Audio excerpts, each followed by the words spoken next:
Olá, meus amigos, a graça e a paz do Senhor Jesus, que Deus em Cristo abençoe a sua vida, a sua casa, a sua família, em nome do Senhor Jesus. Que Deus te abençoe, que Deus te sustente, que Deus te levante e que Deus faça resplandecer sobre ti a glória dele e te dê a paz. Mais uma vez estamos aqui para juntos compartilharmos da palavra de Deus, para juntos compartilharmos daquilo que Deus tem para nós. Aqui quem vos fala é o pastor Odair Roberto, do perfil Semeador da Verdade. Que Deus te abençoe. Queridos, eu estava aqui meditando com Deus, falando com Deus como sempre. Eu tenho falado com Deus. E Deus colocou no meu coração, queridos, que quando Deus, Ele quer abençoar a vida de alguém, muitas coisas acontecem.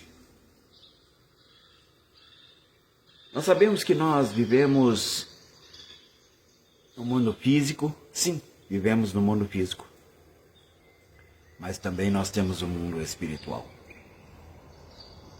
Por isso que a Bíblia diz que não é dado nada ao homem sem antes acontecer no mundo espiritual.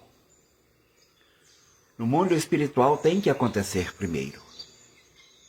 E quando Deus se move a favor de alguém no mundo espiritual, nós sabemos que também nós temos um inimigo que se move no mundo espiritual. E Deus, quando quer abençoar alguém, geralmente o mundo espiritual se move e Deus libera um anjo, para trazer a vitória, ou para trazer a resposta.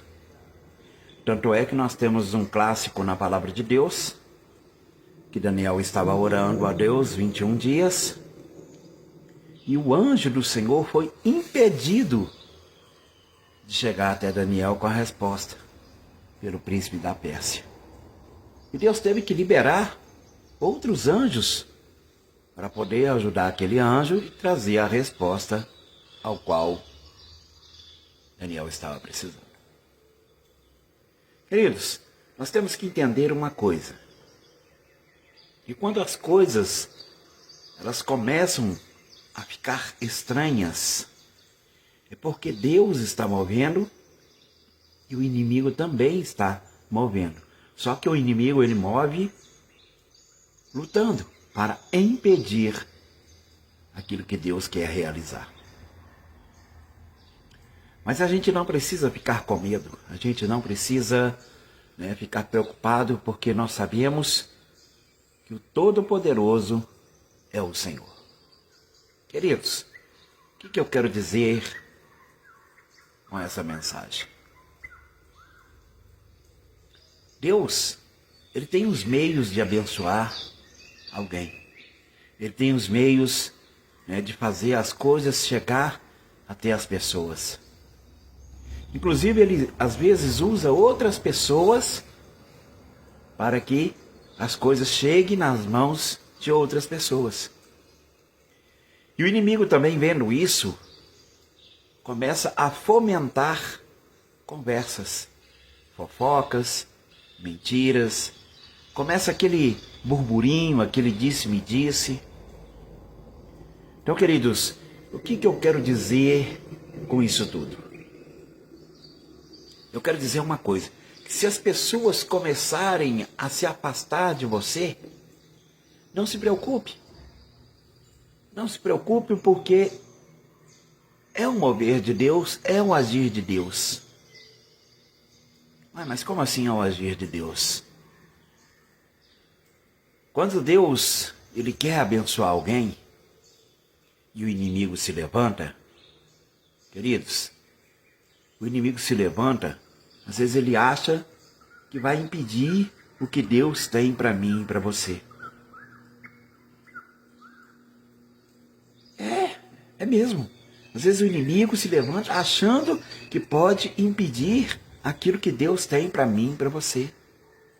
Com mentiras, com disse-me-disse, com fofoquinhas. Infelizmente, aquilo que a Bíblia diz, não deis lugar ao diabo. Se der lugar ao diabo, queridos, ele entra, ele faz coisas, até mesmo na vida daqueles que dizem que servem a Deus. Quer um exemplo clássico disso? Neemias, quando estava ali levando as cartas ao rei para reedificar as muralhas de Jerusalém, levantou Tobias e Sambalá e começou a fazer burburinho.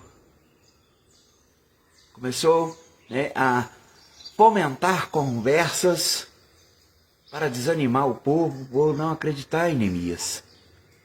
E não vai ser diferente comigo e com você. Quem sabe Deus às vezes tem mandado, outras pessoas trazer aquilo que você precisa. Aí levanta Tobias e Sambalá, começa a fomentar as coisas. Começa a fazer aquele burburinho. E as pessoas ficam na dúvida. As pessoas ficam duvidosas. Mas eu quero dizer para vocês, neste momento, não dê ouvidos. Não se importe com isso. Porque quem traz a verdade, quem mostra as coisas é Deus. Às vezes a gente passa tantos momentos complicados em nossas vidas que nós não entendemos, mas é isso aí. Os Tobias e os Sambalates têm se levantado muitas das vezes com burburinhos, com mentiras. Mas a própria Bíblia diz isso, que eles vão se levantar contra os servos de Deus, mentindo, defamando, falando mal. Mas de uma coisa nós temos que ter certeza, nós temos que estar firmados em Deus. Nós temos que estar firmados na palavra de Deus. Nós temos que estar firmados naquilo que Deus disse, naquilo que Deus falou. Porque Ele disse e vai cumprir. Ele falou e vai fazer. Nós temos que entender uma coisa. Se as pessoas têm dado ouvidos a conversas estranhas, se as pessoas que se dizem às vezes ser seus amigos e têm dado ouvidos a conversas estranhas, porque verdadeiramente aquelas pessoas não eram seus amigos. Quer um outro exemplo? Quer um outro exemplo? Jó, ele estava passando uma tribulação terrível. Estava sendo provado, a fé dele estava sendo provada. E os amigos estavam lá. Abandona seu Deus, amaldiçoa esse Deus. Até a mulher de Jó disse isso. Amaldiçoa esse Deus seu e morre. Queridos, nós temos que entender uma coisa. A nossa fé não é por aquilo que vemos. A nossa fé não é por aquilo que temos.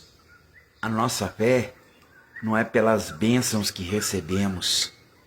A nossa fé tem que estar firmada naquilo que nós não vemos. A nossa fé tem que estar firmada em Deus. É muito bom receber, sim. Receber bênçãos aumenta a nossa fé. Mas a nossa fé não pode estar voltada nisso. Só em receber bênçãos. Nossa fé tem que estar voltada para o dono das bênçãos.